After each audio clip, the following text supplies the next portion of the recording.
Channel 21 নিউজে আপনাদের স্বাগতম। সাথে আছি আমি মাহফুজ আক্তার শিমুল।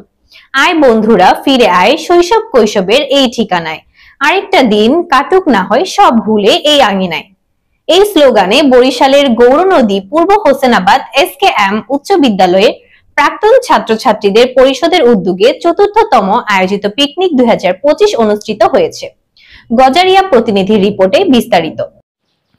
শুক্রবার মুন্সিগঞ্জের গজারিয়ায় মেঘনা রিসোর্ট হলিডে পার্কে পিকনিক 2025 অনুষ্ঠিত হয়।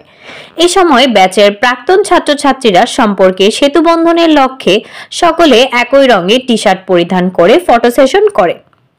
পূর্ব হোসেনাবাদ SKM উচ্চ বিদ্যালয়ের প্রাক্তন শিক্ষার্থীরা এছাড়াও হোসেনাবাদ SKM উচ্চ বিদ্যালয়ের উন্নয়নের সরকারের পাশাপাশি নিজেরাও সহযোগিতা করার প্রত্যয় ব্যক্ত করেন।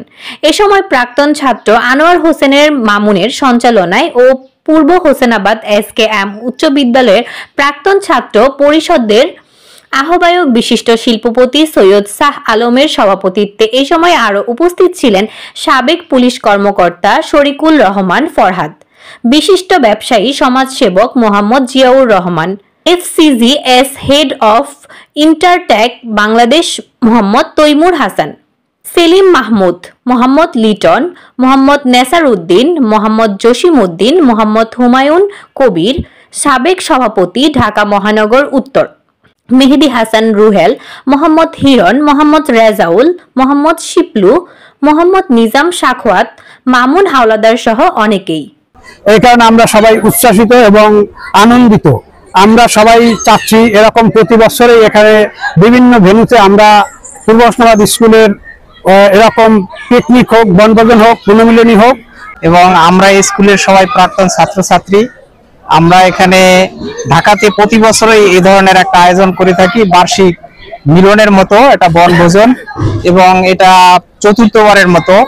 আমরা অত্যন্ত আনন্দিত যে একত্রিত হতে পেরেছি।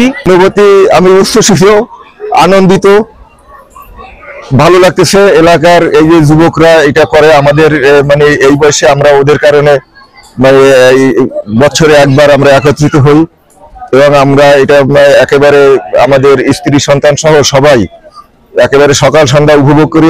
আজকে পূর্ব হোসেনাবাদ উচ্চ মাধ্যমিক স্কুলের এই পুনর্মিলনী অনুষ্ঠানে আসতে পেরে যারা আয়োজক তাদেরকে সকলকে ধন্যবাদ জানাই। থাকবো, আমার যতটুকু করা আমার সাধ্যে আছে ইনশাআল্লাহ করব। বক্তব্য শেষে শুরু হয় প্রাক্তন ছাত্রছাত্রী পরিষদের উদ্যোগে শিশুদের জন্য বিনোদন, খেলাধুলা, প্রাক্তন ছাত্রদের ফুটবল টুর্নামেন্ট ও প্রাক্তন ছাত্রীদের বালিশ খেলার আয়োজন করা হয়। পরে লটারি ড্র ঘোষণা করে পুরস্কার বিতরণের মধ্য দিয়ে অনুষ্ঠানের সমাপ্তি ঘোষণা করা হয়।